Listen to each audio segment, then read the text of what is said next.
It's beginning to look a lot like Christmas. Oh, it just puts you in such a good mood. Well, National Epilepsy Awareness Month is aimed at educating people about epilepsy and working towards a cure. Sanford neurologist Dr. Amanda Diamond is here to talk about how we can help those with epilepsy. Welcome to the show. Thank you. So where would you like to start this morning? I guess let's just start with, we always hear about epilepsy, but maybe just break it down. What is it exactly? So epilepsy is a brain disorder that causes people to have seizures. And seizures are basically an abnormal firing of electricity in the brain that happens for many different reasons.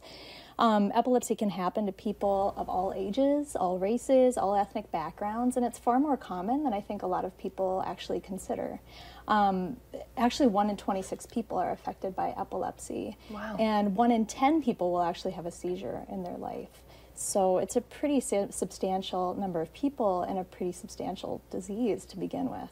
So is it usually that first seizure that kind of diagnoses someone with epilepsy? Yes, and someone can have a seizure under many different circumstances. So there's different things that can cause them, including low or very high blood sugar, brain injuries. Sometimes people who have strokes might be predisposed to having seizures.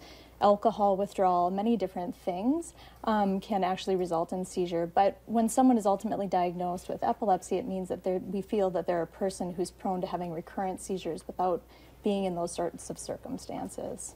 And do you have any idea, or will the person have any idea sort of what ignites an epileptic thing to occur? Or, I mean, is it just kind of random, or? There are several triggers that some folks can identify. So for example, sleep deprivation might be a trigger for people. Excessive alcohol use can occasionally cause those sorts of things to happen. Pushing it when someone is otherwise ill, and those electrolyte imbalances, like the low blood sugars, can sometimes ignite those seizures to happen. And it can be kind of scary if people aren't aware of what epilepsy is and they do see someone have a seizure. So what should people do if they do come across someone who's going through, you know, that period where they're having an episode? Absolutely. Seizures are they're incredibly frightening to people who come across them or who see them. In general, we might think of well, to back up a little bit, actually, there's different kinds of seizures that can happen. And so if you come across someone who's actually having a convulsion, the best thing to do is to assure that they're safe and there's not any furniture in the way, that there's no tight or restrictive clothing, and to try to make sure that you're not holding them down. Several people think and have a concept that you need to put something in the mouth to keep someone from swallowing their tongue, which actually can't physically happen. So to try to keep things out of the mouth, and if you can, to turn someone onto their side to help assure their airway is open and that any drool that's happening can come out of their mouth. I saw this incredible video one day on social media where a woman trained her dog where if she was going to have a seizure, the dog would put a pillow underneath her. Or does that sound? Yes, it's incredible.